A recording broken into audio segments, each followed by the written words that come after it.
بینەرانی عزیزی کورسا دەم کاتتان باش خۆشحاڵم لە بەرنمەیەکی نوێی وێنەگرافی دێنەوە دیداری وێزیز و خۆشەویست نەرمەندی شێوەکار و ڕووناکبیر کاک خالید ڕەسوڵ ئەم هەفتەیە میوانی بەرنامەی وێنەگرافیە. کاک خالید ڕەسوڵێکێکە لەو نەرمەند و شێوەکار و ئەرشیفیستانەی کە ساڵانێکی زۆرە لە چەندین بواری جیاوازدا خزمەتی گەورەی کردووە و لە چەندین قۆناغی جیاوازی مێژوویدا جێدەستی دیارە و توانیوەتی خزمەتی گەورە بەم شارە و بە ئەرشیفی ئەم شارە و کوردستان بکات. کاک خالید ڕەسوڵ کوڕی گەڕێکی چوارباخی شاری سلێمانی و هەر لەم شارە گەورە بووە لە چەندین قۆناغی سیاسی و هونەری جیاوازدا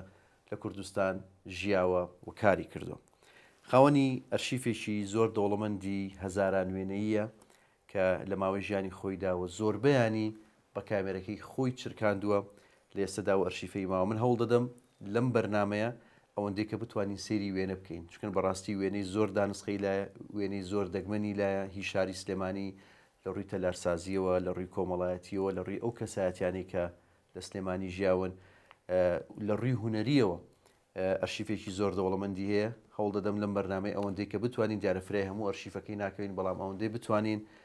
سەیری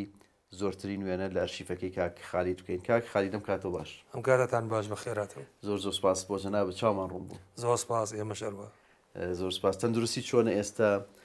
دیارە جەناب ئێستا لە دەرەوەژی لە وڵاتی هۆڵندا بەس بینم زوزویەوە بۆ سلێمانی. وەڵاهی زۆر زوو نایە، مە بەڵامی تر بە پێی زەڕورەت و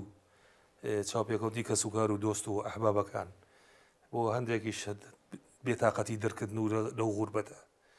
تەندروستیشم بەخوای تر مام ناوەندا بۆ دەو تەمەنا هەر تۆزێک نەخۆشی وشت هەر ڕۆمانتیەکە. ئینشەڵا باشە بی هیواداری هەمیشە بە لەشی ساغ بوو بە باشی بتبینین. کەیتەوە بۆ سلێمانی ڕۆژانە زیاترە چی بۆ کوێ بە یادی جاران حەزەکەی کێ ببینی بۆ کوێ بچی؟ وڵای بێزگە لە کەس و کار و ئەمانە زۆر حەزەکەم هاوڕێکانم ببینم. زۆر جاکی ئین هاوکات هاوڕێترم لە ئەوروپاوە یەنەوانە لێرە مەگەر یەکتری ببینی.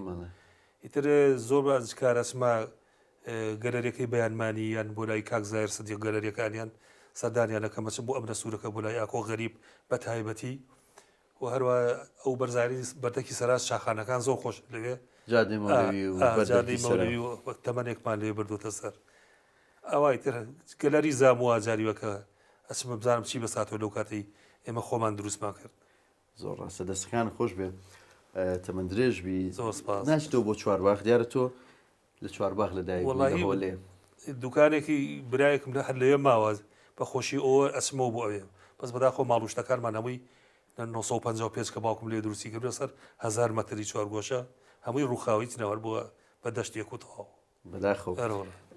تۆ لە چوارباخ لەدایک بوویت؟ بەڵێ. هەر لە چوارباخیش باڵێ مناڵی لێ بۆ هەر لێوەچیتە قوتابخانە لە قوتابخانەی ئەیوبی هەر لە چوارباخ بۆ. بڵێ پێم خۆشە لەوە دەست پێ بکەم وەکو بنەماڵە ئێوە باوکت ئیشی چی بوو؟ وڵای باوکم لە 1930 دەسەر داوای شێخ جەلالی شێخ حەفید هاتۆتە سلێمانی. ئیتر خەریکتر لە کوێ بوون؟ پێشتر لەو دەشتی شرێر و پێنجۆر و ئەوانە بوون، خەریکی ڕاوە بەراز و ئەمانە بوون کە بەراز زۆر زۆر بەڕێیان لە خەڵک گرتووە. ئەمانیش هەر جوێسکێکی سەفلسی کردووە. ئیتر بۆ ئەوەی کە ئەو مەترسیە کەم بێتەوە خەڵکیان دەستجێ کردووە. بێزگەرەوەشی تر هەر لەو ناوە دۆست و ناسیا و کەسوشری هەبوون لە دەشتی شلێر و ناوخوان و دەوری پێنجێن و خۆی لە قزڵجە لەدایک بۆ 1905. دوای ئەوەش کە ئەو کارەسەتاری حەمەتاڵیبانە و سەیعەتا و حسە تاقە و بڵێن خولە پیزە و ئەمانە دروستە بێت، ئەمیش دۆستایەتیشتی هەبوو لەگەڵیانە. ئیتر لەو شەڕانە ئەوە بۆ حەمەتاڵ و جەماعەتەوەی کوژران لەو کاتێتە شێخ جەلال ئەڵێگا کە بەخوا تۆشە کوژری. ئیتر هاتۆتە سلێمانی لێت لەمانی ماسترۆشەکە دوکانی داناوە و ئیتر وردەودە ئیشی کردو و ژنی هێناوە و لە گەڕەکی هۆلێ لەوێ ژنی هێناوە و دایکم حەبسە کچی سۆفی شاسوارە کە یەکێک بۆ لە سۆفیەکانی خانەقای حەجی مەلەعەلی نەقشبەندیەکان سێ خانەقا هەبوو لە سلێمانی. کۆمەڵێک وێنەم لەلایە ئەمە وێنێکی جەنابی باوکتە؟ بەڵێ بەڵێ ئەمە باوکمە لە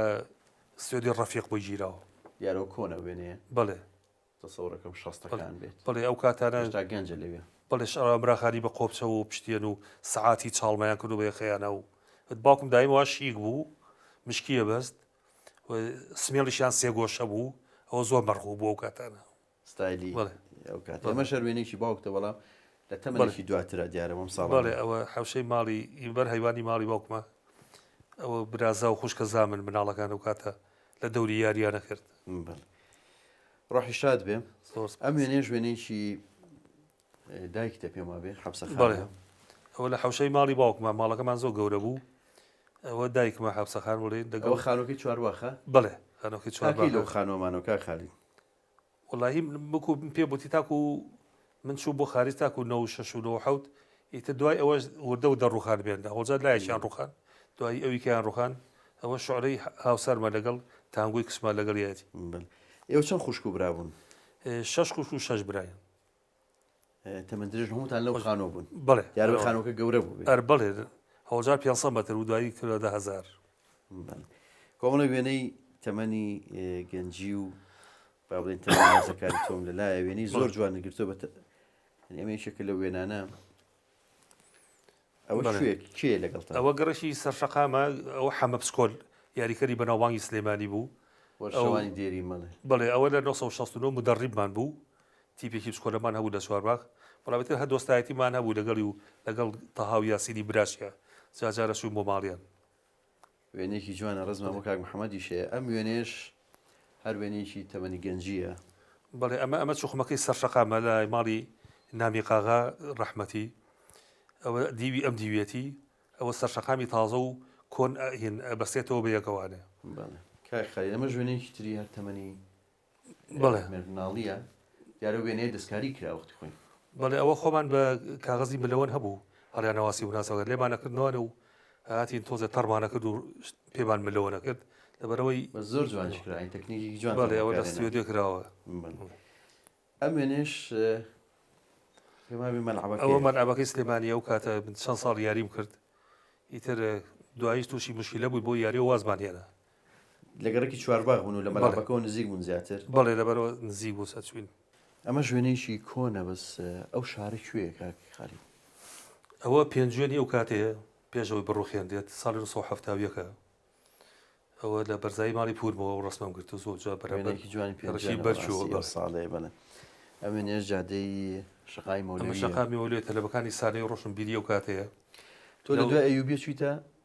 چوومە متەوەسەی سلێمانی دوای چوومە سانەی ڕۆشنبیر ئەمانە زۆر کەسی سا ڕۆشنبیر و ناودارن لەوانە ئەوە دکتۆر تا ڕسوڵە ئەوە سەرداری حەمەی حەمەڕەشە لە ڕۆناک بیرەکانە لە فەڕەنسا زەردەشی غەفور داراغایە دکتۆر ئازاد عەبدوڵڵا نووسەر و وەرجێڕە کوردی شێخ حوسێن ئەوانە ئەو برادەرانن وێنێکی جوان و کە ساتیانە ڕێز و خۆشەویستیمان بۆ ئەم وێنەیە کاتێک گیراوە کە بینای سلێمانی پاڵازانی ماڵی باوکمە ئەوە حەسیب ساڵحی پێڵێن بڵێن تەواو نەبووە ساڵی 1976 بەس وێنەکەی ئەوەی بیناکە گرنگی هەیە ڕاست وێنێکی مێژوویەکەی و ماڵتان لە خوار با بڵێن ئێوە بڵێ ئەم ئاو هینە کوێیە ئەمە خورماڵە لە سەفرەی مەکتەب کە چوین بۆ سەر ئاوەکەی ئەو بەری گەڕاوەکەیە زۆر لەوێنەکانە سێن کرد زۆر لەو تەمەنیان چوون بۆ خورماڵ و بۆ ئەحماوە وڵایتە سەفرەکانی مەکتەبیان دروستە کە دێتەوە مەجبور بی لەگەڵ ئەوان ڕۆشتی ڕاست ئەم وێنێ ژوێنێکی زۆر جوانە بەلای منەوە هەڵ ئەپەڕن بڵێەوە مناسبەکە چی شوێنش کوێ نەورۆزە تەوەسەی سلێمانی ناوەندی سلێمانیە ئەوە مامۆستا بەختیار مامۆستا فیزیایە ئەوانە لەگەڵیە ئەوە وڵای ئەمیان بیر نیە بەس ئەمەش کوڕی حاجی حەمە ساڵ هینام مەڵکەنی بەناوباو فەرشیانە فرۆش دەجادی کاوە زۆر خۆش بوو مامۆستاکە زۆر جوانە مامۆستاکە هاتبوو ئەم وێنەیەش هەر وێنەی مناسبەیە بەڵێ یانزەی ئازار و هین بە یەکەوەکرا نەورۆز ساڵی هەفتایە وە ئەزار و هەفتا و یەک بێت ئەوە گۆران بەریوانی برای دڵشاد بەریوانیە بە سوارەی ساڵتەیە ئەوە مامۆستا عەبدولەتیف حوسێنە عەبدولقاهر حەسەنە ئەوە شاکر کوڕی دکتۆر سعدی حەمدی شاکر ئەوە لە باشترین دکتۆرەکانی ئەو کاتەی ئێرە بوو وێنێکی زۆر جوانە ئەم وێنێ ژوێنی کۆمەڵە کەساتی مامۆستای ئەو ساڵانە مامۆستای ئەوێ بەڵێ ئەم مامۆستای عەرەب بوو مامۆستا عەلی شاڵیەت تۆفیق شەفیقە مامۆستا تێکۆشەر ئەفراسیا و سمکۆی ئەحمەد شەوقی و مامۆستا بەختیار وێنێکی جوان ئەم وێنێش وێنەی کۆمەڵە گەنجی ئەو کاتەیە دیارە کۆمەڵە گامێری میوزیکشتان پێەیە ئەوەی کە من بزانم ئەوی ئۆکۆردۆنەکەی پێەیە نەرمەندی خۆشەویست کاک عوسمانی وایەرمانە بڵێ ئەوانەی ترکێن ئەوانەی کە ئەمە کاک بەختیار زەنگەرێ برای کاژاو شەوکەت ئەوە کاوی زەریفیە شاعیری ئێستا ئەوە تاهای حەبەومینەوە من و شەوکەتی عەبدولفەتاح عەوش ئەمە هینە چوون بۆ ئەحماوە شەویش هین بە ڕێوە سەفرەی قوتابخانەی مەکتەب ئەم وێنێ ژوێنێکی زۆر جوانە 12/1970 ئەوەی کە من بیناسمەوە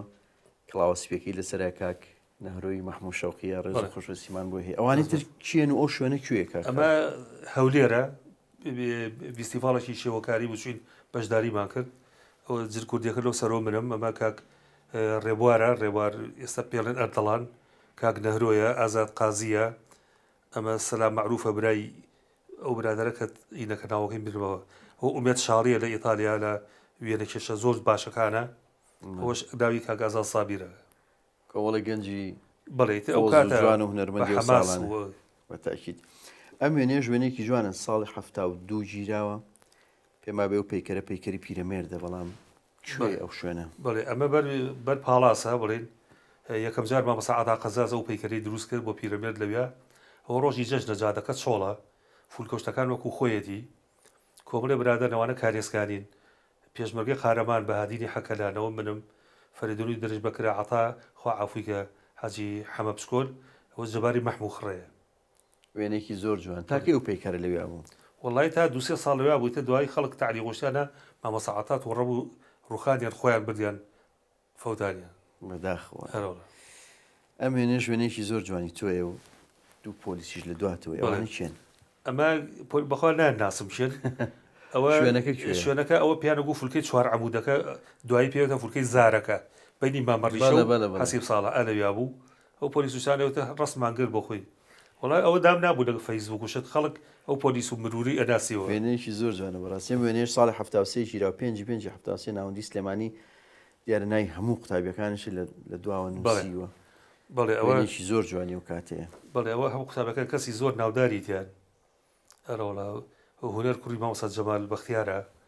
مامۆستا سەلاح و ئەو مامۆستا سەمین عەبدولکەریم ئەوە سادام دەری کردبوون یان ناردن بۆ کوردستان شیوعیەکان بوون بەخوازم دوایی هەری عەدامیشی کرد ئەو کوڕی حەمە ساڵح قیروانە بەختیار وەلیە ئیتر زۆرن کەمالی کە مۆسیقاری لە تیپی مەولەوی ئاسۆی حەمەی حاجی وەلا شەریفە ئەوە بەڵام ناوی هەر هەمیانم نووسیوە بە ڕۆژووی نەکەەوە وێنێکی جوانە دیار تۆ زۆر لە وێنەکان ئابینم ینی هەر سەردەم و بە ستایلێک قژ و شێواز و جلو بەرگ و ستایلی زۆر گۆڕی ئەم وێنەیە وێنێکی ئەو ساڵانەی ستایلی لە ستایلی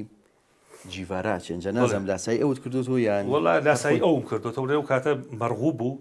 ئەوە هەرو کەسانەمان راسی جۆرج حەبەش بوو لەین فەڵەستینیەکان جیڤارا بوو ئەمانە کە شانازیوان غاندی و ئەمانە ئیتر جلەکان زۆر کەسی بە منیانەوە تۆ شکڵ و دەموچاو دەوەسەوە حوشەی باڵی باوکە هەر بەخوا بۆ جوانی گرتەوە وێنێکی جەمە ستایلی جلو بەرگ و پۆساڵەکان و شتەکانیش تقریبا لەوە نزیک کردوەوە کاک خالی تۆ دیارەوەکو شێوەکار دەست پێ کردو بەکاری هونەری و زۆر پێشانگات هەبووە وەکو فۆتۆگرافەرش لە هەمان کاتە هەزاران وێنەتێهی ئەم شارەهی من پێم خۆشە لەوە دەست پێ بکەم ینی چۆن چیتە تۆ هیچ شوێنێکی تاو نەکردو تایبەتمەند وەکو مەسەلەن فنون جەمیلە ئەوانە بەڵام چۆن چیتە ناو ئەم بوارەوە چۆن چیتە ناو ئەم بواری هونەری و دەستت کرد بەم کارانە لەکوێ دەستت پێ کرد وەڵاکە بە مناڵیتە من خۆم هەر حەزم لە وێنە کێشان بوو فەدرەی سەرەتاییەکە زۆر ئەو گرنگیە نەبوو لە مەکتەبەکان کەسی شێدا ناسی مەناڵ بووی خەڵکی شەر گرنگی دایان پێشانگەوشیش نەبوو زۆر کە بوو ئیتر جارێکیان مامۆستا جەلال عەزیز بە ڕەحمەت بێ مامۆسای هونەر بوو لە قوتابخانەی چوارباخ ئیتر وتی چێ وێ نازانێت پێشێت تەرەبەکان هەوناوی منیان پێوت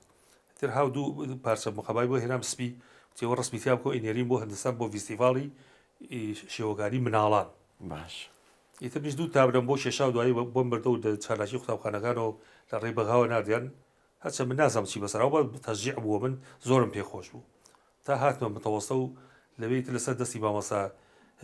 ئاسۆ سەدیق مامۆستا ڕەحمەت بێ لالە عەبدا و هەروەها ئەکرەم سەعید بۆ مامۆستا عەلی کەریم شارواژێڕی و مامۆستا حیکمەتندی لە دەرەوەی ئەوێش لەگەڵ مامۆستا کامیل ئەحمەد و ئیسماعیل خەیات ومانەش پەیوەندی زۆر گەرمەمە بوو ئیتر چوومە مەجارەکەەوە بە زۆری ئیشم کرد ئەوەی کە پەیوەندی بە فۆتۆگرافەکەەوە بوو هەندێک شوێن ئەمیز بڵێن ڕسمی بکەم ئەو چوخمانەیە لە جوولەکان ڕسمم گرتووەمانە نەدەتوانی لێستان دەکە بەری ڕسم بکەی مەجبور ڕسم مەگرت و هێنا لە ماڵەوە نەقڵ بکرد ڕسمەکەم نەقڵەکە کە هەستم کرد کامێرەکەم پێش زۆر شتێ ئەفەوتێت خانوویەکە چیتەوە سەری چوخمێکە پردێکە تەماشاکەی نامێنێ مەجبور بە پەنە ڕسم مەگرت و دامەنا لە بازاڕیش هەبوو ڕسمی کۆن و شتێ فرۆشت لە هەر شوێنێک شتێکم بدایە ئەم کڕی تۆزە ئیمکانەتی مادیم باش بوو تۆزێک نەش وایە لە برادەرەکانم قەرزە کرد بۆ نمونە لێرا وێنەیشی مامۆستا مەسەری خانەقی تایە بە دەفلس کڕی بە بە دەفلس دەبەر بازاڕی شوشە لە عەرزەکە دانراوە ئیتر ئەوە بۆ هۆی ئەم شتانەمووی کۆبێتەوەوانێ کامێرە چیت بەکارێنا لەو سەردەمە بۆ وێنەکان وڵی بەڵە کامێرەی زۆر کامێرە بەکارە هێنا لە 120 بوو 127 بوو ئەو 127 فۆتۆشۆپم پێ کردووە ئەیبینن ئێستا ئەو زەمانە چونکە ڕسمەکە کە دەستی پیانە نە ئەڕۆژ فلیمەکە وایە ڕاوچێشایە جا لە عەدەسەکەمان هێنا زەوقمانێنە نیوەی سەرەوەی عەدەسەکەمان داپۆشی ڕسمێکمانەگرت بڵێ حەدیقەی شەعبمانەگرت لێمانە کرد و زەوقەکەمان لە بەشی خوارەوە عەدەسەکە دەبوچاوی خۆ دەگرت کە ڕسمەکەدا دەچوو دەوچاوی خۆ دەچۆت سەر ناو درەختەکانی باخی گشتی یان ئەو شوێنەی کە ئەدویست هەندێکی وێنێ ئەو تەکنیکەیە کە بەکارتانێنەوە بۆ نمونە ئەمە وێنەیەکی ئەو کاتەیە بڵێ کە ئەو تەکنیکە ئەوە باخی گشتیەوە سەری خۆمە لە سەرهینەکە یعنی ئەو کاتە ئەو کامێرەی خۆتان ئەو تەکنیکە فێر بوو بڵێ کامێرێکی عادی بوو ئەو کاتە ئەم وێنێ شەر وێنەیەکە کە وەکو خۆ دەڵێ فۆتۆشۆپ نەبوو بەڵام ئەو تەکنیکەتان تیا بەکارێن ئەوە بە کامێرەی کارەباییەکە ئەژیرە ئەمانە کاک نوری هونەر بۆ منی کردووە بەس فکرەکەی خۆم بوو یعنی دووسێ ڕسمی ئەگرت و جامەکان هەموویە خستە سەریەک خۆی ئەوە تەرتیبێک لە تەنیشتێکەوە هێنەکە دەوچاوەکان تێکەڵە بوو هەتا دانێکی کردو بە شیتێکی گەورە لە جامخانەکەی داینابوو لە جادەی مەولەوی هەچی خەڵکی هات سەیرەکە تەعجوبێکەوە ئەم ڕسمە بەچی وای لێکراوە چونکە ئەو کاتانە هونەر زەعیف بوو شتێکی تر هەر لەو ساڵانەی کە ویستم شانی بین ئیشی فۆتۆگرافیتان کردو ئەم سلەیمانەیە ئەم سلایدانەیە ئەمانە چییە کاک خالیت چۆن بەکارتانێناوە ئەمە بە هاوکاری کاک لەتیف ئەمەمان کرد دەستودە کارۆخ ئەمە هەر ئەم وێنەیە ئەم وێنەی لەسەر ئەمە جامی ئەمەم هێناوە کە نێگەتیفە لە جاتی دەژێرەوەی ئەم قەبایە دابنی ئەم کاغەزە هاتم ئەم جامی کارەوایەم داناوە ئەمە بە نێگەتیف بە نێگەتیف کەوت لە جەبراڵێ ناقص فی ناقص زائد تاقیمان کردووە بوو بە سلای دەژیرە ئێمە ئەو سلایدانە کە هەمان بوو یاری ئەمانات بووە بەخاش بە فلیمی تازەی بۆ بکڕی تایبەتی بۆ کڕی هەموو جامێکیش لە تاریخی لە دارێک ڕووما شۆرێتەوە ئەوە لە ڕووناچیا شۆرێتەوە ئیتر توانیمان ئەمە ئیداع بکەین بەڕاستی لەگەڵ کاکتا لەگەڵ کاکتا خۆشویستمان بۆ سپاس ئەمانە چینم ئەمانەش سلایدن ئەمە ژمارەی زۆر زۆرم گرتووە ئێستا ئەمەەرەکان وێنەیەکی بڵێ ئەمە مناڵێکە پێش ئەنفال لە ناو قڕوینێکە شکور ئێستا لە ژیانە ماوە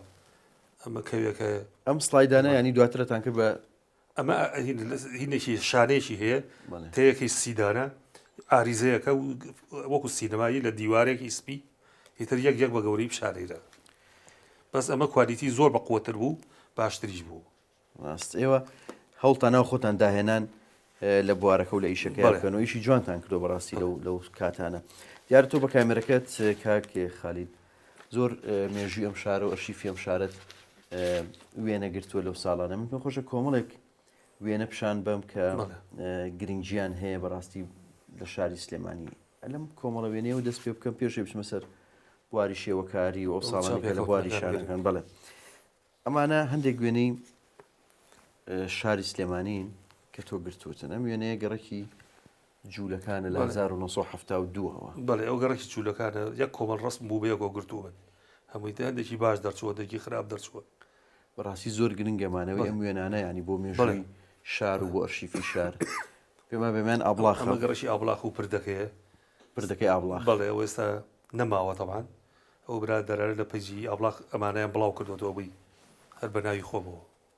زۆر ڕاستە ئەمەش جوولەکانە هەر ساڵی هەفتاویەکە دیارەسە بەڵێ نزیکی جوولەکان و سەر شەقامەمە ماڵی غالب ئاغایە باوشی دکتۆر سەبا غالب بوو کاک کامەران غالب بوو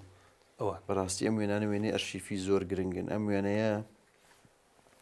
کوێ کاک خالید ئەمە کاتی خۆی کە سلێمانی بچوو بووە گەڕاجی بەغاو هەولێر دەبێت سەعای تاکۆیی بووە ئەمە بەر سەناعەیە پێش بچیتە خوارەوە بۆ ساهۆڵەکە ئەوەی تر سەیتەرەی سلێمانی بووە ئەمە خۆ ئامادەکردن بۆ بۆی کە مەلیک فەیساڵ دێت بۆیەن وە سلێمانی ئەوەیشیشان برای کاغازی ڕەفیق منە. ئەم وێنەیە شوێنیش ئەمەش هەر جوولەکانە بەڵێ هەندی لە ماڵانە ڕووخاون پردەکە دیارە. ئەم پردە کوێیە؟ ئەم پردەش هەر جوولەکانە ئەوە هەر لە بیادە ئەمە کەنیشتەی جوولەکەکانە هەندێکی شەڵێن مەخفەرەکە بووە کەنیشتە ینی پەرزگەی جوولەکەکان بۆ لەوێ. ئەم وێنێش وێنێکی جوانە کاک خالیت پێما بێ گرنگێکی مێژووشیە لە ژیانی وێنەگەری توێە. ئەم وێنێ ساڵی 1970 لە نزیکی گوندی ئاڵۆت گرتومە لە سەر بەناوچەی بانە. ئەو شاخە پێڵەن شاخی بریت پێکاتۆ لە مادەی توخمی کرۆم. ئەو کاتە بەدەست پێشمەرگەوە بوو ئێوارە بوو خۆرنشین بوو هات ئەو ئاوە جۆگەرەیە بریسقەیە بۆ ئەمە پێشەنگای کرایەوەێ لە 1970 بۆ هەموو فۆتۆگرافەکانی باکووری عێراق بە کوردستانیش ئەمە یەکەمی هێنا ئەمە یەکەمینا خەڵاتمە سەروەرگرت لەیکێ لە ڕۆژنامە عەرەبیەکانیشە نووسیبیان ناوی من و وەکو جوانترین فۆتۆی باشترین فۆتۆ. ئەمە نێ ژوێنێکی زۆر جوانی سلێمانیە. بەڵێ کوێ ئەوە؟ ئەمە سانەوی کچانە بەر مزگەوتی گەورەیە ئەو لۆری ئاتەرناش و شتە کۆنەکانی لێە پشتەوەی و تاقەکانی مزگەوتی گەورەیە دوای ئەوە پیرەمەگرون دیارە. ئەمە مەکتەبی کچان بۆ سانەوی کچان بۆ بەداخۆ زوو تێشاننا لارسازی جوان هەر زۆر جوان بۆ وی بەردی بەڵکەنیە. زۆر ڕاست. ئەم وێنێش بەلای منە وێنێکی زۆر جوانە دیارە مزگەوتی عەبدوڵڵا لوتفێ لە چوارباخ لەسەر شێوازە کۆنەکەی. بەڵێ ئەمە تۆڕازێکی زۆر کۆنە و میێمانێکی زۆر جوان بوو دەرگاکەی ڕوو لەگەڕێکی چوارباخ و 2 حەدیقەی لێ بوو لەوێ. ئەوە عەبدوڵڵا لوتفی لەشێک بوو لە کەسە زۆر جوانەکانی سلێمانی کە بناغی خەستەخانەی مناڵانیشی دانا لە نزیکی گردی شێم حێدینەوە ئەو ژەری ئەوە وێنێکی جوانە. ئەم وێنەیە شوێنێکێک لە پردەکانی سلێمانیە. بڵێ ئەمەش پردی قدیاسانە. من لەسەری نووسی بە درێژی چەند 2 هەڵی بچووکم تیا کردووە بەڵام ئەمە شێوە کۆنەکەیەتی نۆتاقە حەجی عەزیزی قەرەنی لە 1912 دروستی کردووە. تاریخەکەشی تۆمار کەوت لەلایەن بێخودی شاعیر لە شیعرێکە تاریخەکەی تۆمار کردووە. دیارە بەداخە و پردە ڕوخێنراوە هەیەکە ئێستا هەوڵەکەی دروست کرێتەوە. ئەم وێنەیە ژوێنێکی جوانویەکێک لە گەڕەکەەکانی ئێستای سلێمانیە. بەڵێ ئەمە گەڕی قڕگەیە ئەوسا هەر گوندێ بوو. ئێستا لێ ڕستمیاکەم گرت زۆر لەو برادرانە لێ هەر ڕستمی قڕگەمان نەماوە بۆ هەمیانم ناردووە. وێنێکی زۆر جوانی و ساڵی قڕگەیە. ئێستا گەڕەشێکە لە سلێمان. ئەم وێنەیە ساڵی 1972 گیراوە لێ نووسراوە ماڵی شێخە پەڕۆ. ئەمە کابرایە بوو پیانە گوت شێخە پەڕۆ عەرەبانێکی تریشقەی پێ بوو یەگەس پێکە بە یاری تا ئێوەرە بە شاراگەڕا چی کارتۆن و سنووق و تەنەکە و بیدۆزیاتەوە هێنایە بۆ ماڵەوە لە چوارباخی خوارەوە بوو پێش جوولەکان هەمووی لەو سەربانی ماڵیان هەڵەخست ژنێکی میهرەبانی هەبوو زۆر خۆشەویستی جوولەکە بەس ئەمەەی شدوای نایە نابوو شێخە پەڕۆ دوایی کەشفی ژوو کە ئەمە لە ژوورەوە لە ماڵەوە پێشمەرگە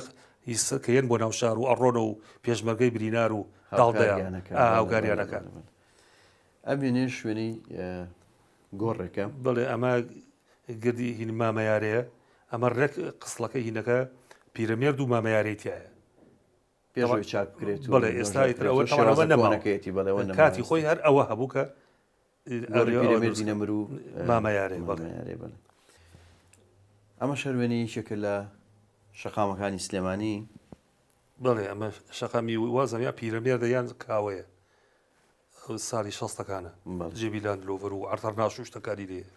وێنێکی جوانە. دیارم کۆمەڵێک وێنی زۆرترم لە لای هی سلێمانی و وێنەی تر بەڵام پێم خۆشە ناوبڕێک وەرگرین پشوویەکەین و دواتر بەردەوامە بین. خۆشەویستان لە دوای پشوویەکی کورت لەگەڵتان بەردەوامە بین.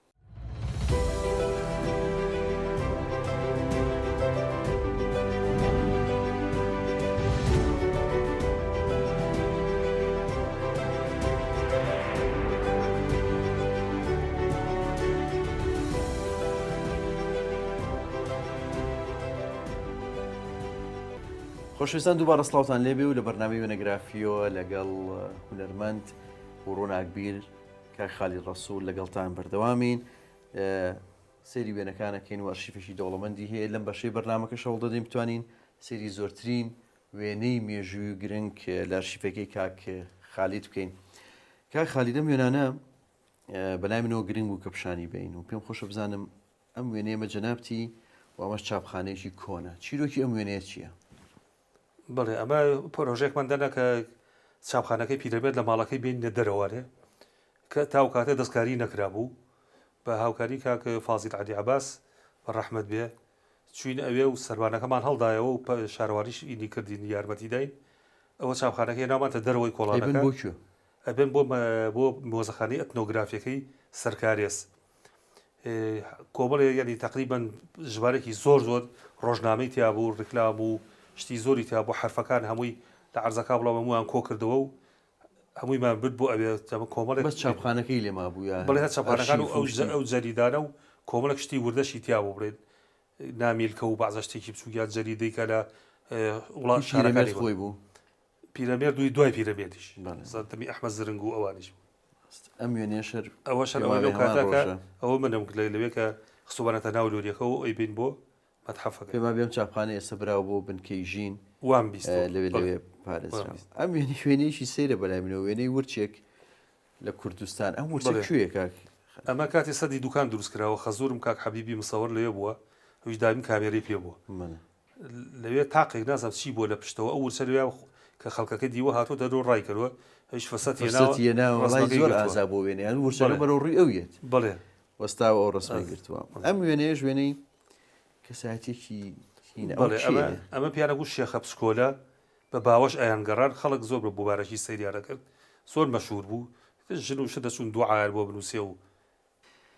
ئەم وێنەیە ژوێنی دارە سوتاوەکەی وێنەیەکی گرنگە بڵێ کە داراکە سوتا لە کارێسکان ئەوە بۆ بەیانی من چوم ئەم ڕسمە و یەکدوانی کەشم گرتووە شوێنەواری ئەوەی کە دارەکان بانقە سووتان دەبەرەوەی هەترسان پێش بە گۆشت خۆی لە ناوێ حەشارەیە هەر بۆ ناوەشۆ ناوێن ناورە دارە سوتاوەکە ئەم وێنێ ژوێنێکی مێژوویە بەس پێم خۆشە خۆت باسی بۆ بکە ئەوانە چێن ئەم وێنێ کاتی خۆی من دەستم کەوت بەڵام کەس نێزانی ئەمە شێن هەمەوەندیەکان ئەمەم لە بەرجی گۆڤاری کەلەپوری کورد بڵاوکەدەوە هەمەوەندیەکان لە چەمچەماڵەوە هاتە سەرمان وتیانەوەڵاوە ئێمەین کە سوکاری ئێمن دوای من لە بەسڕە لە گۆڤارێکە ئەمەم دۆزیەوە ڕێمە فازیل پاشای داغستانیە نوێنەری دەوڵەتی عوسمانی هاتۆ بۆ لای فارزاغای پشدەر و براکانی معناوە فارزاغایە و براکانێتی لە پشدەرن دەوری ڕانیە و ئەو نوێنەری دەوڵەتی عوسمانی فازیل پاشا هاتۆ بۆ لای ئەوان ئەم وێنەیە ژوێنێکی جوانە مێژوویە پێم خۆشە خۆت کاتی شۆڕشی کە هەفتا چۆرەوانە هێلیکۆپتەری هاتە سەر شاخی گۆیژە ئیتادوشت بێنێ بۆ ڕەبایەکان هێلیکۆپتەرەکە کەوتە خوارەوانەیە خەڵکی در هەمووی هاتە سەربان و بە چەپڵیان لە سێوانی خەڵک بیریانە ئیتر هەندێک گەڵێن پێشمەرگە قازیوێ پێێنەوە هەندێک گەڵێن خۆی خەرەلی تیابووە کەوتۆتە خوارە و سوتا و کەوتە ناو غاباتەکە ترەوە شوێنەکەی ئەوان مابوو هەتاکو و ڕاپەڕێنیش ئێمە کۆمەڵێ برادەر بووین چوون بۆوێ ڕەسممان گرت دیتر نەما دیار و نازەم چی لات ئەم وێنێش دیارە وێنەی هەڵدانەوەی کۆمەڵێک گۆڕە لە سلێمانی بڵێ ئەوەی منعتەزەوەکەی 61 دوای ئەوەی لە 62 زەباری سعی سەدیەوە فەوتە چون گۆڕەکانیان دەریێنانەوانێ هەمیش کۆمەڵی ڕسمە وێنێکی جوانە وێنێ ئەم وێنێش ساڵی هەفتاویەکە بڵێ ئەمە خانەکەی بەرخانەکە بڵێ خانە سوتاوە وایە پێوە هەندێکی ژێگان و گومرگە سوتا و ئەو کۆمەڵێک ژووری تیابوو مەخزەنی بازرگانەکانی ناو شار بوو بە زۆری لەگەر لەوێشا گەڕاز و سیارۆشت ئەوەستا بەس میعمارێکی و تەدارسازێکی زۆر جوانی جەناب زۆر وێنەتێهی خانەکان هیچ خومەکانیش خۆم گرتو بڵێ هیچ خومەکان و بەداخەوەی چی ئەوانە ئێستا نەماون خۆی نەماوە ئەمە ژەر وێنێشی ئەمە باخی گشتیە ئەوە کاگە ڕەحمان کە باخەکەی دووسکە خۆی ناو دەرگاکە وەستاوە پۆستەرەکانی عەبدولکەریم قاسم بە دیوارەکەوەیە ئەو وێنێش ئەزانم حەسەن فەلاحی هونەرمەند دروستی کردووە ئەم دوو ژوورای دەوریشتی لەویا ئینجانەکان و گوڵیان تێپەروەدا کرد و دوایی نەقلیانەکرد بۆ ناو باخەکە وێنێکی مێژوی باخی گشتی ئەم وێنەیە وێنێکی سەرچنارە بە زۆر وێنێکی مێژووە من یەکەم جار بە سەرچنار بەو شێوێ ببینم ڕاستی ئەمە کارت گۆڕینەوەی نێوان خەڵکە دەست من کەوتووە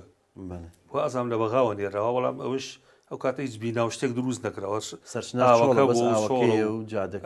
تا چۆتە قلیازان و خواروەوەی دیارە وێنێکی زۆر جوانە ئەم وێنێش وێنێشی با بڵێن جادەی شەقامی کاو ئەوانەیە لەم بەرەوە گیراوێنێکی زۆر جوانە ئەمە شەقامی کاوەیە لەم بەرەوە کە پیانە گوت خەستەخانەی ناوەڕاست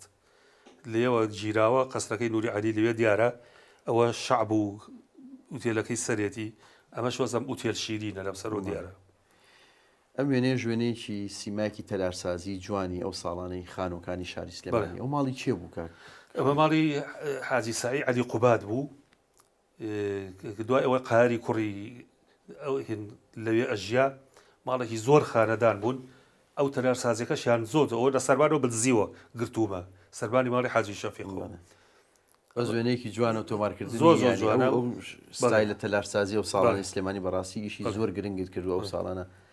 کاک خەلیل ئەم وێنەیە ئەمەش چوخەکەی سەرشەقامە دیوی ئەو دیوێتی کەڵێم سەرشەقامی کۆمانە بۆچی بەکارهاتن ئەو ساڵانە؟ ئەوە ڕاڕەوێک بوو دروستیانە کرد بۆی ڕێگە لە خەڵک نەگرن. ئەو مۆڵکە هینیمانی نامی قاغا بوو. خانوکە خوانەکەیان کردووە سەرشەقامی کۆن و تازە خەڵک دێ و هاتوچووی کردووە. ئەو مڵکی خۆی بتوانێتی بیکا بە خارۆ ڕێگەکە ئەگیرا بەس بۆیە هاتاتەوە فورکە خانەقا و بگەڕانایەتەوە زۆری ئەویست. ئیتر ئەو بەشانە هێشتا و سەریان نەکرد بە ژوور سەریانەکرد بۆی لە ژێر و هاتوچۆ بکەن ڕێگەکە نەگیرێت. ئیترەوە بە تورشی داوەکە تورشیە سلێمانی پێڵێن چوخم لە کۆیش گرتومە لەوێ پێڵێن بنتاق لە بادیرانیش گرتومە پێڵێن قەنتەرە وای پێڵێن. ئەم وێنەیە ساڵی هەفتاویەک بە کامێرای خالید ڕەسوڵ گیراوە حاجی فەرەجی بەقاڵ یان ڕەشە جەنجەڕ. بڵێ ئەوە سەجادەی مەولەویە دەرگایەکی زۆر نایەبوو جوان بوو تاوان خوارەوەی سوتاوە پێم وایە ماڵی ڕەشە جەنجەڕ بوو. ئەوە وێنەیەکی جوانە. ئەم وێنەیە کوێ ئەو ماڵی کێیە کاک؟ ئەمە جادی ساڵبوونکەران ئەو جادەیە کە ئەچێ بۆ شەقامی گۆران ئەمە ماڵی حاجی مەلا شەریفی سەعاتچیە. ئەوە تاقوشتەکەی زۆر جوان بوو کردوشمە بە تابلۆ لەو کاتە مامەسا کەریم کابانیش لێەوە ڕۆشت ئەوی دەڕسمەکە حەزم بڵێ ئەوە مامەسا کەریم کابانە. دوایەوە کاک خەبات کوڕەزای حاجی مەلا شەریف وتی وڵای ئێمە وێنەی ماڵی باپیرمان نییە ئەمە ئێستا ئەو پێیوتە ئەوە ماڵی ئێمە وێنەیەکی جوانە. ئەم وێنەیە چییە؟ ئەم کوورەیە دروست کراوە ئەو کوێیەکە؟ ئەوە هەوڵجار کە ویستیان پردەکەی قریاسان دروستکەن کۆمەڵی کووری خشتیان دروست کرد کە پێڵەن خشتی سوورەکرایەوە لە سوچەکەی خوارەوەی بوو لەویا یەک کۆمەڵ ئالەم کوراریان دروست کرد بوو خشتیان پێ دروست کرد بە قیاسی گەورەی جاجیا بۆ پردەکە دوایی شەر خشتیان هێنا بۆ ناو شار زۆربەی خانۆکانی شار بۆ بوو جاو حاجی لەقلەقارش لەوەی هێرانیان کرد و زۆر جوان بوو. دەستی خۆش بێ. ئەم دیارە وێنەی سلێمانی زۆرە لە ڕووی تەلارسازی و کۆمەڵایەتی و گەڕەکە کۆنەکان بەڵام بەداخۆ کە فرێ هەمووی ناکەوین وەرشیفێکی زۆر جوانە کە تۆ تۆمارت کردو. پێم خۆش ئەم وێنەیە پیشان بەم کە پێما بێ ئەوە مامەیارەیە. بڵێ ئەوە ساڵی 1950 ئەمە کاک حەبیبی خەزوورم گرتوێتی وێنەکە گدی مامەیارێ و دەوریشی سۆڵ و هۆڵە ئەوایە هیچی تیانی نەگەشتوێت کارەزی وەستا شەریفە و گشتی شاخی گۆژەش لە پشتەوە دیارە. ساڵانێکی زۆر وێنەگرا بوویوە وێنەی زۆرت گرتووە کوانی کە بینیمان بەڕاستی دەستەکان خۆش بێ وێنەی زۆر جوانی بۆ مێژوو ئەم سلێمانیت گرتووە. پێم خۆشە لە بواری شێوەکاری جەنابەت چیتە دە بواری شێوەکاریوە پێشانگات هەبووە لەو بوارە خۆت چۆن بینی یان زیاتر کامەیانت بەلاوە گرنگ بوو کارت یاکرد شێوەکاریەکە یان فڵی شێوەکارەکە بۆ خۆی پیشەی خۆم ئەوەڵی خۆم بوو بەڵام من خۆم لە تەبیعەتی و زۆر حەزم لە سروشت بوو حەزمەکە هەر لە تەبیعە ئیشکەم بەس کە شۆڕش دروست بوو ئەم خەبات و تێکۆشان و گەنجشتاتن و پێشاگەر تۆ کۆمەڵێ منزەری جوانی پیشانە بەخوا زۆر ئێتیبامیان پێ نایە مەزوور ڕوومان کردە قوتابخانەی تعبیرێت و سمبولیزم و ئەمانە بۆی خەڵکەکە تەشجیعکردن بۆ خەبات و بۆ بیرکردنەوە و بۆ کتێب خوێندنەوە و بۆ ئەو شتانە لەبەرەوەی تر من ئیشەکانم گۆڕیبەوە چیتە سەر ئەو ستایلە لەوە بەردەوام بووی بەڵێ دیارە کۆمەڵی کاری تر کردووە و پێشانگای شێوەکاری پۆستەر و شێوەکاری ئەمە بۆ نەورۆز پۆستەربان نەکرد هەموو ساڵێک ئەمە ئیشەکانی منە ئەمە حەمەمینی محافظەکە تەقایان لێکرد زادی مەولەوی ئەوە بەڕێز جەمیل شەکی بە لە پیاوە چاکە ناودارەکانی سلێمانی بوو کۆمەڵێک وێنەی ترم لەلایە وێنەی قۆناغی جیاوازی هونەری و باڵێن کەسایەتی و هونەرمەند و زۆر کەسی تری تیا پێم خۆشە بێکۆ بە خێرای سێریشیان بکەین ئەم وێنەیە ئەمە کاتی یەکەم بەرهەمی تیپی شانۆی سالار شانۆی شۆڕۆغڵی بوو ئەوە کاک فاروق ڕەفیقی بیرمەندا و دەوری ڕاویەشی بینی کاتەوەکو ئەکتەر بەڵێ وەکو ئەکتەرێک ئەوەش یونسی حەمەکاکەیە دەوری سەرەکی بوو منیش دیکۆر و شتەکانم کردبوو ئەو وێنەیەمان بۆیە دەگەرگرت کاری پۆستەر و دیکۆری زۆر لە شارەکانی ئەم ساڵ زۆربەی بن کردومە ئەوانە ئەمە شەر چالاکی قوتابخانەکانە ئەمە سانەوی سلێمانیە سانەوی سلێمانی کچانە ئەو هەموو ساڵی ئەو چارەشیانیانە کرد هەمووی کچان بوون بەسەر بەرشتی مامۆساخاری سەرکار و ئەوان تۆ ئیشی دیکۆر دوان بۆ ئەوە نەوەڵە هەر وێنەکە وەکو شتێکی جوان حەزم لای خۆم بیبارێزم. ئەم وێنەیەکی مێژووی شاعری گەورە بڵێ ئەوە مامۆستا هێمن هات بۆ زانکۆی سلێمانی تر ئەوە دوکتۆرە کوردستان وەکریانی ئەوە کاک ئەنوەری حەمەی حەمەڕەشە ئەو تەرەبەکانی ترن پێیان خۆش بوو ڕستمیان جوانەکە و ساڵانە بڵێ هاتۆ بوو ئەمە ژوێنێکی کۆمەڵە کەسایەتی و هونەرمەندی خۆشەویست مامۆستا ئەحمەد سالار لێرە ڕۆز و خۆشەویستی ئەمە شانۆیی کاتی هەڵۆ بەرزەفڕێ بردمان بۆ بەغا یەکەم جار تر ئەو وێنەیەمان گرت وێنەی زۆر جوانی کەشمان کرد بەداخۆ نەما ئەمە کاک یونوسی حەمەکاکەیە ئەمە مامۆستا ئەحمەد سالارە ئەمە شەزا سالمە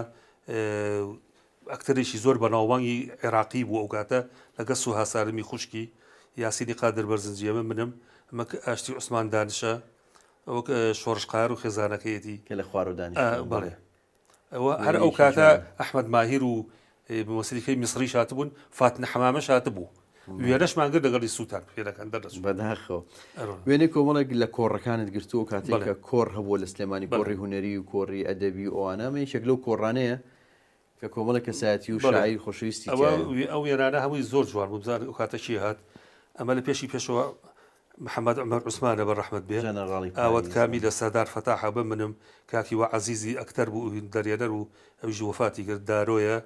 ئەوە عەبدول شارباژێ ڕێوە کاک ڕزگاری شارەوانیە لە پشتەوە هیترەوانی کە ناناسرێن شوێنەکە شوێکە ئەوە هۆڵی نقابی کرێکاران لە سەر زادی قەنات وێنێکی جو ئەم وێنەیەکی شاعری گەورە کاک شێرکۆ بێکەسە بەڵەکەم جارمە ببینم بەڵێ ئەوە وابزانام یادی سلێمانی بوو یادی ڕەفیق حلمی بوو ئەوی شەر هۆڵی نقابەی کرێکارانە کۆمەڵی ڕسەمان کرد لەوانە ئەوەش یەکێکلەوە پێما بێمەژێکی کترە لە وێنانە کۆمەڵە کەسایەتیایە ئەمانەش هۆڵە پێشەوە دکتۆر شوۆیە ئەمە مامۆستا عومەر عەبدوڕەحیمە مامۆستا کەریم شارەزایە لە هەولێرەوە هاتبوون ئەوانی کەش وەڵڵاهی زۆریانم بیر نەماوە بەس هەمووی کەسار و شاعر ئەم وێنێش بەلای من وێنێکی زۆر جوانە یەکێک لە کۆڕەکانی با بڵێن یەشێتی نووسەران کە لەو ساڵانە گیرا و کاکەی فەلاح کاک مستەفا ساڵح کەریمە کۆمەڵە کەسایەتی و نووسەری تریتیایە بڵێ ئەوەش هۆڵی باخچەی یەشێتی نووسەرانە لە سابونکەران تەنێژماڵی قازی کۆڕەکە ئێمە گرتمانی ڕۆشنبیری بوو بەس لەوێ کرا ئیتر ئەو کەسە ناودارانە هاتوون و مامۆستا کاکی فەلاح و مامۆستا کەریم زەندە ئەمانە بەخوا زۆر بیرم مامۆستا مستەفا ساڵح کەریمە کاک فازیلی عەلی عەباسە لە پشتیشەوە جەمال خەمبارە شەماڵی برایەتی یاسین بەرزنجیە ئەوەی کە گرنگە کاک خالیسەری ینی جۆش و خرۆش و قەرەباڵغی ئامادەبوونی خەڵکە لە پێوە وەستاون لەدەوە بینیەوەی بە پێوە وەستاون جێگە نەبوو زۆر ڕاست جەنابەت جگە لە کاری شێوەکاری وەکو هونەرمەند جگە لە کاری فۆتۆگرافی هاوکات یەکێکی لە دەستەی دامەزرێنانی کۆمەڵی کە لە پووری کورد دەستەی دامەزرێنانی گەلەری زامووە ئەم وێنەیە پێما بێ کاتی کردنەوەی گەلەری زاموایە ئەوە چەند وەختێک دوایەوە داوامان کرد هونەرمەندەکانی هەولێر بێن بۆ هاوکاریبان ئیتر ئەوانیش خۆڵ ناگرێ هاتن تابلۆیان هێنا ئیتر لەوانە ئەوە مامۆستا ئازاد شەوقی ڕەحمەتی وەکاک هیوا عەزیزە ڕۆستە ماقالەیە مامۆستا محەممەد عەرە ڕەواڵدزیە پرۆفیسۆر فەرهاد پیرباڵە کاک تەها ڕەسوڵە ئەوە منم دلاوەر قەرەداقیە دارە حەمە عەلیە مامۆستا عەلی جۆڵایە مامۆستا شاکر سلێمان شاکرە لەم ماوەیە ئەمری خوای کرد هەموو ناوە دیار و جوانەکان بەڵێ ئەوانەی هەولێری شەوە ئێمەش ئەو کاتە لێ ئامادە بووین بڵێ ئەم وێنەی شوێ ئەمەش پێما ئەمەش هۆڵی مۆزەخانەیە پێشانگای هاوبەشانگای هونەریە ئەوەشە ئەوەش زۆری لە هونەرمەندانتیایە مامۆستا عەلی کەریمە مامۆستا حەمەد قادر میرخانە مامۆستا عەلی لەتیفە کاک سەرکەوتە مامۆستا ناسر تۆفیقە مامۆستا کوێستانە ئەم وێنەش بەلای منە وێنەیەکی جوانە پێم خۆشپشانی بە مامۆستا عەلی لەتیف و کۆمەڵێک هونەرمەندی مەنیوان حەمدی لە ئەڵمانیەوە هاتبووانەیە ئەمەیە کۆمەڵێک وێنەی هێنا بوو زۆر تازە بوون 3D مجەسەم بوون یعنی بۆیە زۆر سەیری کرا ئەجا ئەو بینی ئیتر لەوە وێنەیەش یادگاریمان گرتووە ئەوە کاک بەختیارەوە منم مامۆستا خوارێ خۆش بوو عەلی لەتیفە ئەوە کاک حەمە فەتاحە لەو ساڵانە کاری دیکۆر و ئەوانت بۆ زۆر شانۆی کرێمەیەکێک لەو دیکۆرانی کە جەناب بەڵێ. کردوتن. بەڵێ ئەمە وەکو تەمینەکەی چۆرۆڵیە یەکەم بەرهەمی تیبی شانۆی سالار بوو لە 1984 بوازم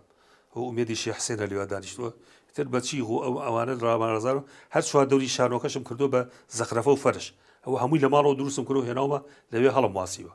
ئەوە دوای بوو بە عادەت بۆ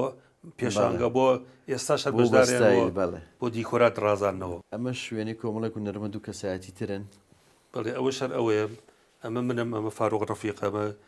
خوشکە فەریدەیە فەریدە ئەحمەدەوە دڵشاد ئەحمەد بە ڕەحمەت بێ هەک شەفیق محەممەدەوە زوێر لە ئەمریکا ئێستا زوێر ئەمەش پۆستەری بەرەو شانۆیکی هاوچەرخ و ڕەسەنی کوردی دیداری یەکەمی شانۆی کوردی. بڵێ ئەوە دیدارەکەی تۆ دروست. بڵێ ئەوە بکرا بە مەدالیا و لە بەرجی گۆڤاری کاروانوانە هەمووی بڵاو بۆ کاتە ئەوە چەند ڕۆژ پێشکەشێکترە لە ئەوە ئەوەیان بەڕاستی سیمایکی کوردی ماوە تێ بە جامانە ئیشی جوانت کردووە. ئەم وێنەیە جنابتی لەگەڵ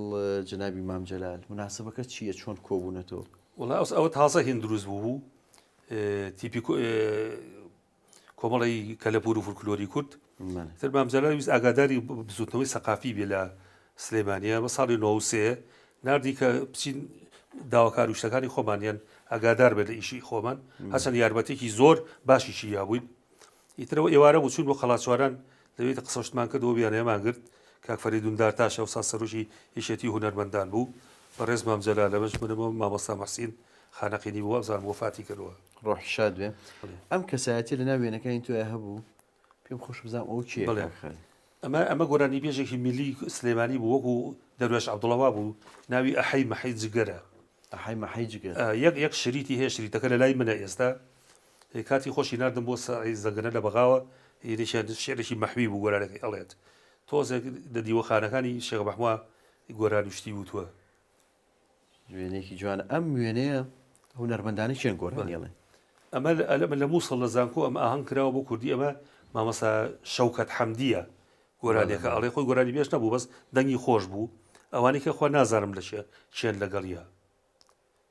من وەمزانی ئەوەی یەکەمیان لای ڕاستەوە هونەرمەند عوسمان عەلیە. نەخێر ئەو پێش ئەو سەردەمەیە من وامزانی ئەمە شەماڵسایی بە هەوڵجا دوای پیاوتم ئەمە شەوکەت حەمدیە دوای بوو بە مدیر وشتیش لە سلێمانی. ئەم وێنێ ژوێنی کەسایەتێکی تری سلێمانی پێم خۆش بزانم چیە ئەوە؟ بەڵێ ئەمە زۆر بەناو مامەسا جادوگەر بوو فایقی مۆتێ ماڵیان لە سوارباغ بوو تەنها سێ ڕسمی هەیە ڕسمەکان لای منن ئەمە جادوشتی ئەگرت و ژن و مێردێک ئەبەسترا بوو کوزاوایە ئەوانەیە کرد و تەلەبەکانی کۆ کردەوە وەرن بەیانی پرسیارانە ئەوەتان بۆیەتەوە هینە هەندێک شتێک کرد خەڵک تەعجوبێ کرد بەڵام ئیتر ئەوەش هەبوو بەپێی بیرباوری سەردەم. ئەم وێنەیەکی زۆر جوانە. ئەو ساڵە ئەمە بەفێکی زۆر باری ئەمە ساڵی 1970 ئەمە شەقامەکەی پیانەگو ئەمیزەکی ئێستا گۆڕاوە حەدیقەی باخی گشتیە و حەسیب ساڵحە بەفرێکی زۆر باری بوو خۆم دارانە ناوەڕاستی جادەکە بوون. بەڵێ دارێکی زۆر زۆریە بوو هەبووی بەفر نیشتوە دیوانی هەرۆنا ئەوەش هاوکات هەر ئەو ڕۆژەیە لە باشی گشتی کورسیەکانیش ئەو بۆ دێلە بۆ کاتە سەی کە دیاری نیو مەتر بەفرە بێت دەسەرێتی. ئەم دۆکۆمنتە کۆنانایە ئەم کۆمەڵێک بڕوانامە ئەوانەی پێم خۆشە بێکەوە سێریکەین. بەڵێ پێم وایە ئەمانە هەر لای تۆ ئەم بڕوانامێت چییە؟ ئەمە بۆ یەکەم جار لە چالاشی قوتابخانەکان هانی تەلەبەکانیان هەیەکەوە بەردەوام بن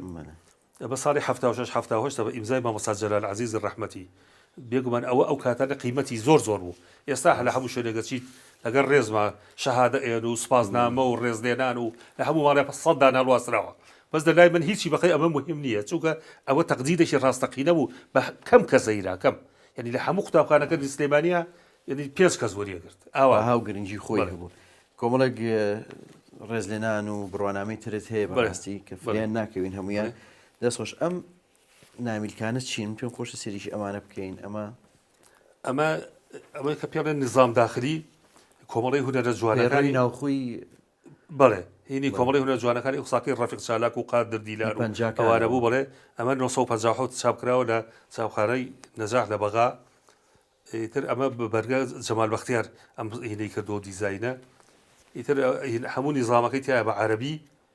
کەسەکانیشی داخرێتی دۆکمنتێکی گرنگە بەڵێ بەڕاستی ڕەفیق چالاک و فەرەج ئەحمەد و قادر دیدان و نوری وەشتی و ئەمانە بوون لەگەڵ جەمال بەختیار دیارەمە کۆمەڵک لە وێنانەیە کە لەو ساڵانە لەگەڵ کەسایەتیەکان بوویت ئەم وێنەیە ئەمە چاوە لەگەڵ خوارە خۆش و جەلال تەقی نووسەر و وەرجێڕی بەناوبانگ سەر وەرجێری بەناوبانگی کورد کاک جەلال تەقی وێنەیەکی گرنگە ئەم کەسایەتی چێ ئەمە سەردانی ئەمە سامی عەوداڵە شاعری میلی دەشتی کۆی و هەولێرە بەڵێ شێری شتی زۆر جوانی هەیە شتی زۆر سەردانی زۆر ئیشیشی کراوە بە گۆرانی ئەوانە ئەم وێنێژ مامۆستا هەژاری تایە مناسەبەکە کوێ ئەمە کەرەجە ماڵی مامۆستا هەژاری موکریانیە سەردانمان کردەوە دارۆ ڕەسوڵم لەگەڵای عوسمان قایەر و کاک نەبەس وێنێکی جوانە ئەم کەساتیە ئەمە چاوپێکەوتنی مامۆستا سەلام منمیە ئەو وێنەکە کاک محەممەد بەردان بەڵێ ئەمەش دیدار لەگەڵ هەردوو مامۆستا عوسمان هەورامی عوسمان کێمنەیی ئەوە مامۆستا عوسمان هاتوو لەگەڵمان بۆ یارمەتیمان بە لە معلومات و لە هەورامیەکەشیە ڕۆحی مامۆستا عوسمان بڵێ ئەم وێنەیە لەگەڵ عەلامەی کورد ئەوەش مامۆستا شەحەمەی خاڵەمەش خالید خاڵی کوڕێتی هەموو وێنەی مەکتەبەکەی و هەموو شتەکانمان بۆ تۆمار کرد ئەو کاتە خۆشبەختانە ئێستا ئەرشیفەکەی هەمووی هەڵگیراوە لە بنکەی ژینە ئەم مامۆستا تاخەلی لە شانۆی گوڵاڵە سەرۆکاری شتەکانیەکە مش دیکۆرەکەم کردبوو ئەمە جنابتی لەگەڵ هونەرمەند زەیەمە ئەمستەردامە یاری کوردی میدیایە لە ئەمستەردام ئەم کەسایەتیە ئەوەش شوانەی شاعرە ناوی حاجی فەقێ حەمەد ساڵحی گەڵاریە شاعرێکی میلی زۆر شعری زۆر باشیشی هەبوو نازانم چی دیاوە بەخوا ئەمە جنابتی لەگەڵ دکتۆر شۆ بەجلی کوردی بڵێ ئەوەش ماڵی خۆیانە لای فولکەکەی سەجن چاو پێکەوتمان لەگەڵ کرد ئەمەش کەسایەتێکی تری گرنگ کە زۆر جێ دەستی دیارە بەڕاستی ئەمەش مامۆستا ڕۆڤیحیایە ئەکتەری بەناوبانگ لە ماڵی خۆیان چاو پێکرد بۆ کردو و ئەوش مامۆستا کەمال جەلال غەریبە زانا و زمانزان و توێژەرێکی زۆر بەناوبانگ بوو ئەندامی پەرلەمانی وەزبەی یەکەمیش بوو ئەوی چاو پێکەوتمان لەگەڵا شاد بێ ئەم وێنەیە ژوێنەیەکی تۆ و هونەرمەندی گەورە بڵێ حەمەد ساڵح دیلانە ئەوە لە هۆڵی ڕۆشنبیری لەوێ بۆمان کردو لەگەڵ دوای ئەوش لەگەڵ مامۆستا حاسیب خەنەداخی چاو پێکەوتمان بۆ کرد وێنەیەکی جەنابە لەگەڵ هونەرمەندی خۆشەویست فواد ئەحمەد گۆرانی بێژ بە ڕەحمەت بێ ئەمەش ئەمستەردامە هۆڵندا ئەم وێنێش بەلای منە وێنێکی زۆر گرنگە و باەخێکی مێژووی هەیە بەڕاستی جەناب لەگەڵ مامۆستا هێمن ئەوە ساڵی هەفتاهشتا هاتوو بۆ ماڵێک لە سابووکەران بوو منم ئەوش هەرخەوانی خوشکمە شاعیر چووی سەردارمان کرد ئەو شەوە ئەم وێنەیەش پێم خۆشە کاک ئەوە کاک ئاسۆیە خۆ ئامادەکردنێتی بۆ سلێمانی و خاشی کتێبەکەی دووسێ تێبە نیشتی هەبوو چاوەڕێ منی کرد کە وتی چاوەڕێ کرد ناینێرم بۆ تەبع بۆ ئێران دووە با تۆش بیبینی خەسارەتێکی زۆر زمەتی گەورەی زۆری ڕۆحی شاد بێ جێدەستی دیارە لەم بوارە ئەم ئەوە خاتوو ئەختەر کەریمە ئەوە هەر کچی گەڕەشی خۆمان بوو زۆریش لە ماڵی ئێمە بوو کاتی خۆی لە شەستەکانە ئەمجار بەڵێکی گرنگێ بوو لە تەمسیلی و شارەکانی هەفتاکان بەتایبەتی هەر موعجیزە بوو خوێنەواری هیچ نەبوو ئەو هەموو دەقەشانەوەی لەبەرە کرد بێ ئەوەی غەڵەتێکی تیا بکات زۆر ڕاستە ئەم وێنەیە ژوێنێکی دیارم دوایانەیە هونەرمەند دڵشاد سەعید و بڵێ ئەوە دڵشاد سەعیدەوە یادی ئەنفالە لە شاری لاهای کاک سیروان جەمالە و کاک ئازاد کاکە ڕەش وێنەکان زۆر زۆرن بەداخەوە ئەم وێنەی کاک هونەرمەندی کۆچکرد و کاک برامی فەتاحیە بڵێ لە ماڵی خۆمان هێنام چاو پێکەوتم لەگەڵا کردووە ئەم وێنەیە شوێنەی سێ کەسایەتی و سێ خۆشەویستن بێکەوە دیارە هاوڕێ بوون ساڵانە جەمال خەمبارە و کاک فایق حەمەد ساڵحی فۆتۆگرافەر ڕێز خۆشەویستیمان بۆ هەردووکیان هەیە کاتی بەرنامەکەمان بەرەو کۆتایی ئەڕوا پێم خۆشە لەسەر ژیانی تایبەتی یەک دوو پرسیار لێ بکەم تۆ کەی ژیانی هاوسەریت پێکێنە ساڵی هەشتا و نۆ لەگەڵ کێ لەگەڵ خاتو شعلا کچی کاک حەبیبی مسەوەر لەگەڵ وێنەگرەکانی سلێمانیە زۆر بینت هەبووە بەڵێ تایبەتی کاک نوری هونەر کاک تەها لەتیف لە کۆتاییشا بووی بە زاوای کاک حەبیب بڵێ ئەبێ وێنێکی تۆ شعلەخانە ڕۆژی زەواجەکەمانە بڵێ چەند مناڵتان هەیە وڵات کوڕێک و کچێکمان هەیە ناوی تانگۆ و لانکۆ تەمە درێژ بن ئینشەڵا خوای گەورە بۆ یەکتان بێ سەر و چاوەیەوە دایکمە و شعرەی خێزانمەوەش دایکی دەستری خان خەسوومە ئەوەش خێزانی براکەم وێنێکی جوان ئەمەش وێنێکی شعلەخانە و سستەر خاتون و دەوریان هەبوو لە خەستەخانە و کاگاسۆ بڵاوی گەلوتەوە بڵێ ئەم وێنێ شەر وێنێکی خێزانی ئێوەیە بڵێ ئەوە شەر خەسوومەوە کچەکەمە تانگۆ بڵێ ئەم وێنەیەکی خێزانێک کاگوهبی و بڵێ یارە کاگوهبی دایک ڕەسوڵی شێک لە هاوسەر بۆ خوشک و براکان و خوشکە زاوابانە ئەوە خالید سعید هونەرمەندی گەورە گرتوێتی لە ماڵەوەی مقابلەم گە ماڵی خۆبان لەوێ ئەو ڕسمی کاگوهبی ڕەسوڵیشی تایە کە بەلای جەناب یەکێک لە شێوەکار و هونەرمەندە دیارەکانی کوردەکەویش جێدەستی دیارە بەڕاستی ڕێز و خۆشویستیمان بۆ هەیە ئەمڕۆژ ئەرکمان خستە سەرەوە لە گەلێرێکی ئەو ئەم چاوپێکەوتنمان ئەنجامدا. ئەمەشمان بیر چووە ئەمە چییە کاکین ئەم کۆمەڵە ڕسمە ئاوا خۆت کردوەوە لێرە هەموو بێک ئەوە 150 ڕسمەکە کاتی خۆی لە زانکۆی سلەیمانی گرتویانە بۆ مۆزەخانەی ئەتنۆگرافیەکە بۆ نەقش و زەخرەفەکانی استیفادە لێ بکەن وێنەی زۆر جوانی تیا بکات تەمان ئێستامانە هیچی نەماون ئەوە بە تەمام ئەویش هەمووی بەم بەو برادەرانە سوودی دێبینن هەمووی بکرێ و هەڵبژێنی زۆر مناڵانە دەوێت ئەمانە ئەم وێنانە هەندێکی بڵاو کردەوە هەمووی ناوەکەی بنیان سڕێتەوە بە ناوی خوانەوە بڵاویان کردوەوە دێ هەمووی ها ڕزیوە خراقەکانی لەناو خۆشی تۆ دیارەکە ئەوە باپیری خزمێکمانە ڕسمی باوکمان نەبەوە باوکمانە ئەرەوە کۆمەڵی ڕسمی ئەرەوە شێوەیە دەستە خۆش بێ زۆر بەداخەوە ئەرشیفەکە زۆر دەوڵەمەنە بەڵام کاتی بەرنامەکە تاوشڵا لە دەرفەتی تر و لە کاتی تر زۆر توانی سەری ئەو بەشتری ئەرشیفەکەمانسی تۆ خۆش بێ ڕۆمانومان کردی سپاس بۆ جەنابەت بۆ هەموو ئەو هەوڵانی کە بە هەموو ئەو ساڵانەیاوتە بۆ ئەرشیفکردنی هونەری ئەم شارە کەلتوری ئەم شارە تەلارسازی ئەم شارە بەڕاستی ئەمانە ینی مێژوو باوی ئاڵتون بۆ جەنابەتی ئەنووسێ و لە مێژوی ئەم شارە دیارە بێت سپاسمان دوو ئێوەشکەوە ئەو هەستەتان هەیە بتوانن ئەمە ئەپشانە کۆ بکەنەوە هەر لە ڤیددیوەکیش لای ئێوە بمێنێتەوە بەسە بەێنێتەوە بۆ ئەرشیف